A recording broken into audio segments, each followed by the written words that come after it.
Hello and welcome back to World of Warships Blitz with another video, a review this time of the Tier 6 British destroyer, the Gallant. So the Gallant is a premium, it's British destroyer, it's one of two British destroyers in the game, the Campbelltown at Tier 3 and the Gallant at Tier 6. So what we're going to do is we're going to take this thing out for a spin. We've checked out its stats. So from the look of it, it's got small boat, not very armoured. Well, most destroyers aren't, but it's even smaller by destroyer standards. Good concealment, and as you can see, good reasonable range torpedoes. Now they don't pack the same punch as the Japanese torpedoes, but they do allow for ripple fire, and we'll see how that plays out. It does give the Gallant a unique ability that no other ship in the game that I'm aware of can perform. So here we are, we grab the cap. It's got smoke, it's got what looks like 3 charges of smoke, which is pretty good. And what I'm doing here, and the advantage of ripple fire is that you can make your shots a little bit unpredictable. And here I've taken, looks like we've got incoming.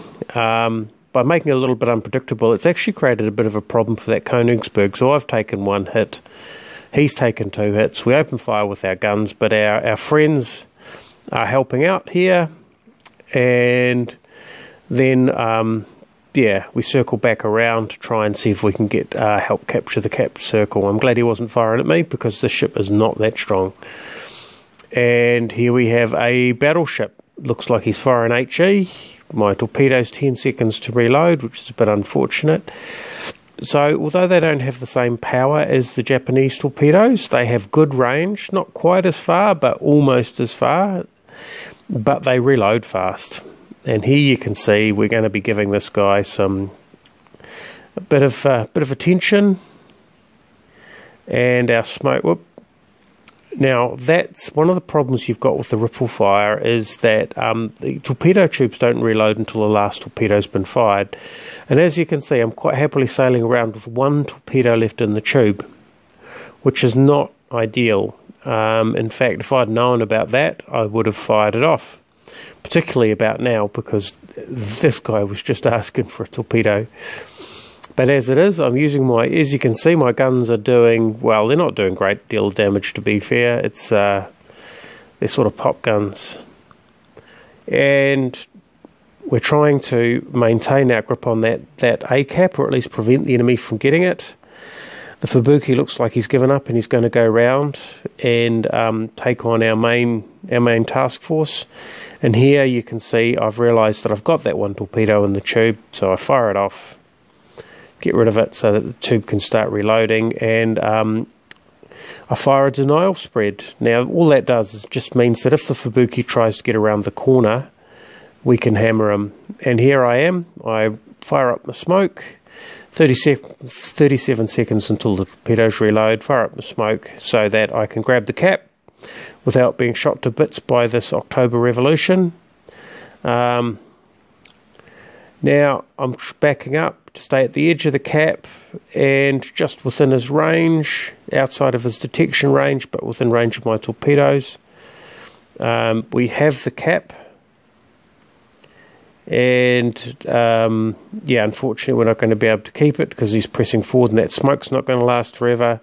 So I go around behind the island to see if I can get out of his visibility. So I've broken visibility, and at this point he's moving forward, so it's going to be a problem. So I make sure that the visibility is definitely broken. So it really is a bit of a stealth ship. And there he is. Now you're going to see the special ability that the Gallant has that no other boat in World of Warships has. And that is, it has the ability to stealth torp an end-on battleship. So as you can see, I'm out of detection range. I'm going to pop behind this island. My smoke's come back up, so the smoke on this thing reloads really quick. And let's count them, and they go 8 fired, 7 hits. So as I said, not the same damage that the Japanese torpedoes do, but still, that's a yeah, mostly battleships, they take an end-on approach in order to minimise, if they know what they're doing, you stay angled in. I've been detected here. So he's going to fire at me, which is going to hurt, but my torpedoes are just about reloaded. Fire up the smoke to break detection, turn away slightly so that I'm outside outside the smoke. There you go. And as you can see, he's happily firing into the smoke. Now he's going to, what I'm going to be doing here in the remaining 45 seconds is just simply retake the capture zone. Unfortunately, there's that island there, otherwise I'd be definitely giving this guy some torpedoes. But he's heading away,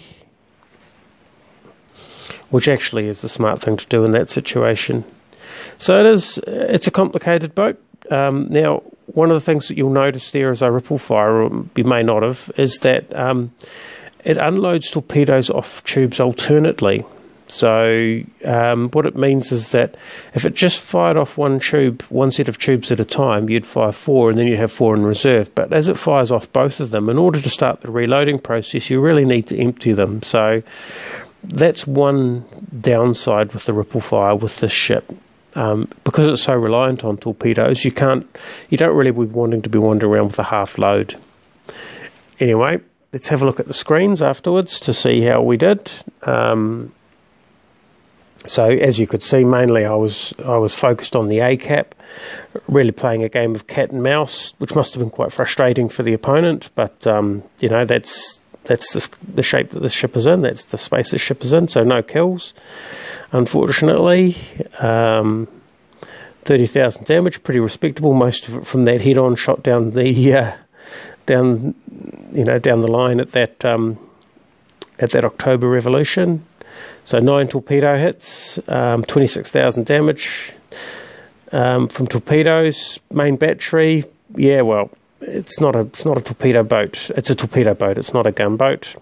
So let's take you through what we loaded out with. So obviously transverse concealment, very important.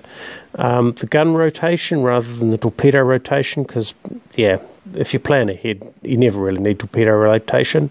As you can see, we've got the historical camo, mainly for the surface protection, but it helps with torpedo range, so it really opens up that stealth area.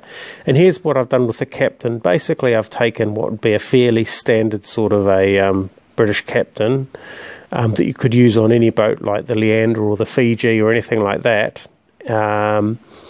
And basically, yeah, they'd be pretty multi-purpose. So the Gallant would be good for training up for those sorts of captains.